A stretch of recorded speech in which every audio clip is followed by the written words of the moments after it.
Always great to have an Olympian and a former NCAA champion in studio. Conner Mantz. Conner Mantz, ladies and gentlemen. Yeah. He also happens to be the top finishing American in the prestigious Boston Marathon. Congratulations on that, Conner. Welcome back. Thank you. Thanks for having me back. What was the Boston Marathon like, man? We were super proud of what you did. Were you proud? I was proud of it. It's incredible. You know, it's very rare that as runners we get, you know, especially marathon runners, you get to hear screaming fans for a whole 26.2-mile stretch.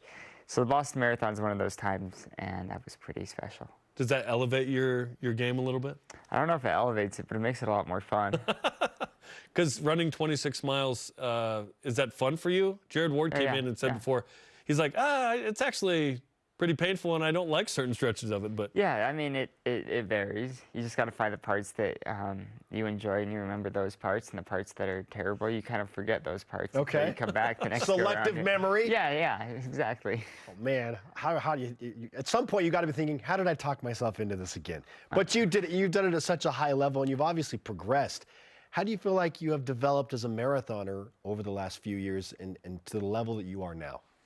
Well, I think I was fortunate that my first marathon went really, really well. But then my next one, which was actually the Boston Marathon 2 years ago, went pretty bad.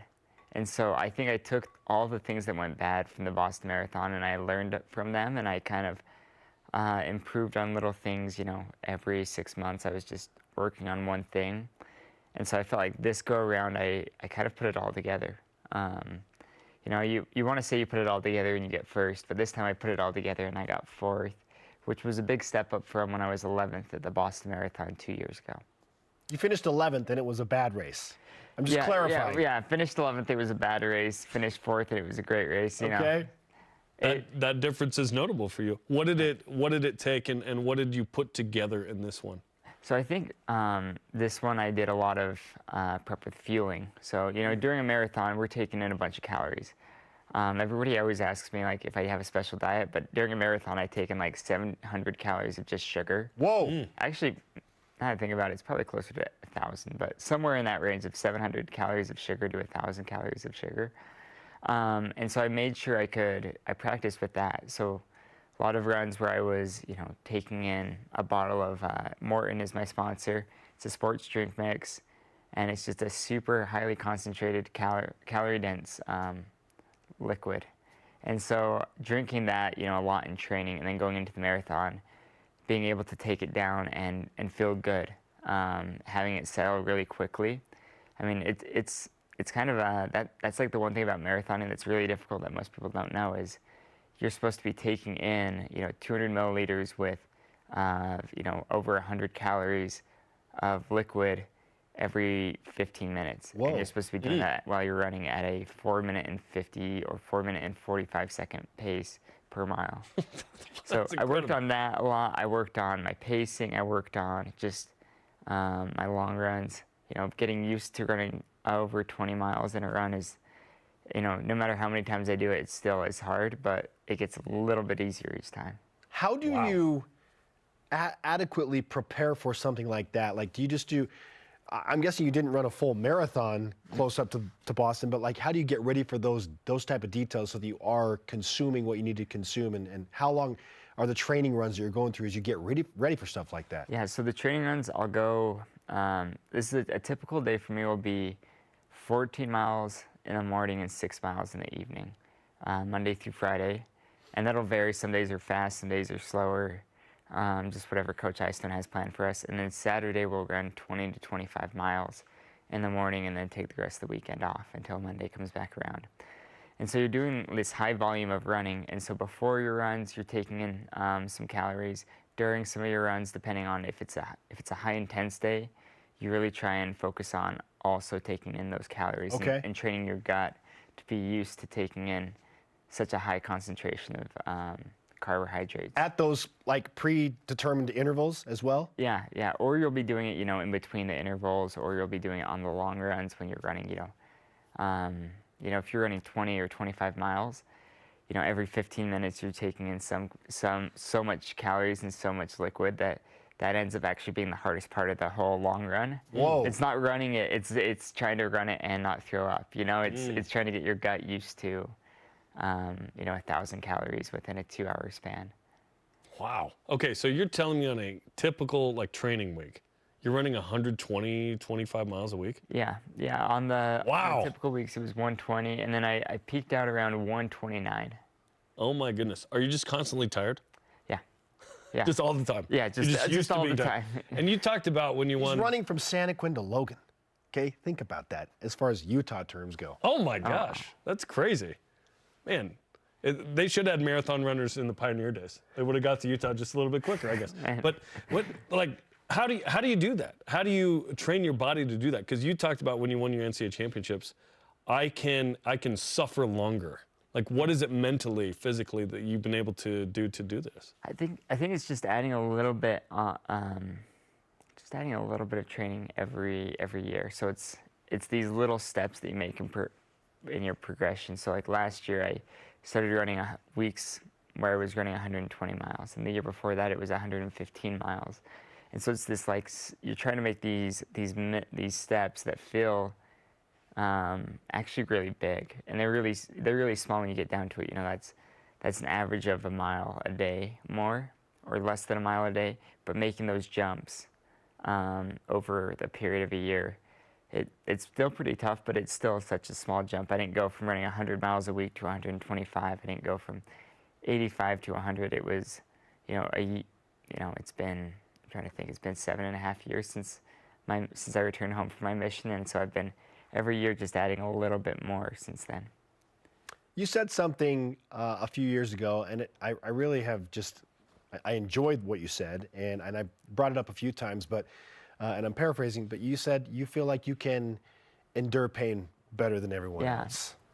And there's something special about that, Conner. Like, where does that confidence that I can just handle pain better than everyone else come from? I don't know really where it comes from. It might be just everyone telling me that, and so I believe it because I know that's an advantage. But I think it's, in training, I have to go out and, training's hard, but I don't have to do anything. But when I go through training, I tell myself, okay, this is going to be difficult, and that's okay. Like, I have a certain level of difficulty that is actually supposed to be comfortable. Now, when I go too far, past that, then I know that that's past the limit, and it's not going to be sustainable. But it's kind of like there's this feeling of this is really difficult that is almost comfortable. I don't know how to describe it really like that, but it's just continually doing that year after year. That's impressive that you got into that plane, right?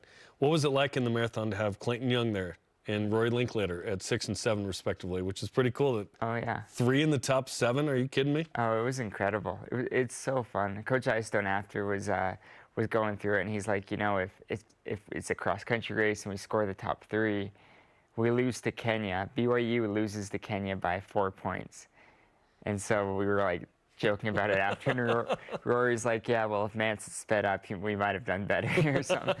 But it was so much fun seeing them. I mean, Clayton and I still train together. Rory and I are still great friends. So having 3, it's kind of it's uncommon to have 3 North Americans in the top 7. So to have 3 North Americans in the top 7 who are all BYU alums, that was a pretty special moment.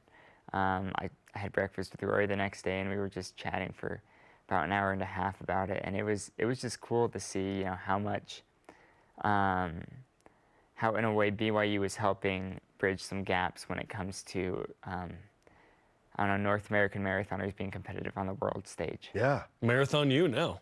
Yeah. MarathonU. It's not just Steeple U, it's Marathon. It's MarathonU. Yeah, exactly. You said 3 BYU alums. You're all teammates. Yeah. You're teammates at BYU. That's true. 2018, right? 2018. It's crazy. We didn't win a national I know. It's title like, that year. was it Northern Arizona? Northern Arizona won that year. Come on. Stinking lumberjacks. I know. I mean, we were second that year, so it's still pretty good. That's pretty good. Let's be honest. That's great. The relationship you have with those guys, and I'm going back to the Olympics, and I know you've talked about this a little bit with this, but when you cross the line in Paris, and Clayton and you're there, and you're congratulating the other runners as they come in. Oh, one, why did you opt to do that, and what was that moment like for you as you finish and you're so tired, but like the other Olympians are coming across the line? Oh, it was kind of like a celebratory experience because, you know, the Olympics it was so hard to get there. Everybody who got there, like, they deserved to be there. And two, you just ran 26 miles with these guys. And whether you speak their language or you know where they're from or you can even pronounce the name of their country, you feel some sort of bond because you were together for so long. And in going through this pain you guys were talking about earlier. And so you see these athletes who are kind of your friends, even though you know very little about them. I mean, I did my homework and I knew the names of probably half the guys, but it was still like I felt this bond with these athletes who I was running with for so long. So it was just fun to see them, fun to congratulate them. I mean, I turned around and saw Clayton doing it first. So I was like, oh yeah, that seems like a good thing to do. But it was also fun to chat with, like, and talk to these guys after the race and congratulate them. Who, I don't know, there was a guy from Germany who I don't even remember his name. I think he finished about 14th place, but we were running together at like the hardest part of the course. And it was fun to see him come across. And then it was fun to see Rory come across. And a guy from Australia named Pat Tiernan, who I've raced against quite a few times. It was fun to see him come across. So I think it's just fun that you know each other so well. You respect each other as competitors. On our sport, it makes the world feel pretty small. Oh, yeah. The imagery of that, I was emotional watching that. I thought that was incredible. I hope death is like that. When you cross to the other side, that our families are going, hey, you made it. Yeah. Welcome. Come on in. Let me show you around. Like, I hope it's like that. I really do. 28 is in the Summer Olympics in LA. Yeah. The goal is obviously to represent the U.S. in that. Absolutely. And to run on home soil. Yeah. What would that mean? Oh, it'd be so special. I'm getting chills as you said that. Yeah, like the Olympics in Paris was amazing, but doing it at home, like in LA in the United States, would be so special. There's something just like special to that with it being at home, but also I think that'll be when I'm in the prime of my career. So I'll be there, you know, hoping to get a medal, fighting for a medal as best I can, but doing it in front of a home crowd, and it's going to be easy for family to come and watch. Or at least I'm assuming it is. You know, they're not going to have to get passports or anything. They can just drive down. But it's going to be a really, really cool place. Always good to catch up with you, and a shout out to your coach, Ed Eyestone. And it's fun that you can drive around Provo and you'll see this group of runners. You're like, Olympian. There's Kenneth Brooks. There's Clayton. Oh, just walk in the Smith Fieldhouse randomly, you might see one of those guys. There's Connor. This is crazy. There's James. It's crazy. Yeah, that's a tribute to all of you and the hard work you've put in. So we're super excited for you. Can't wait to follow your journey into the next steps, and we'll talk to you again soon. Sounds great. Thanks for having me.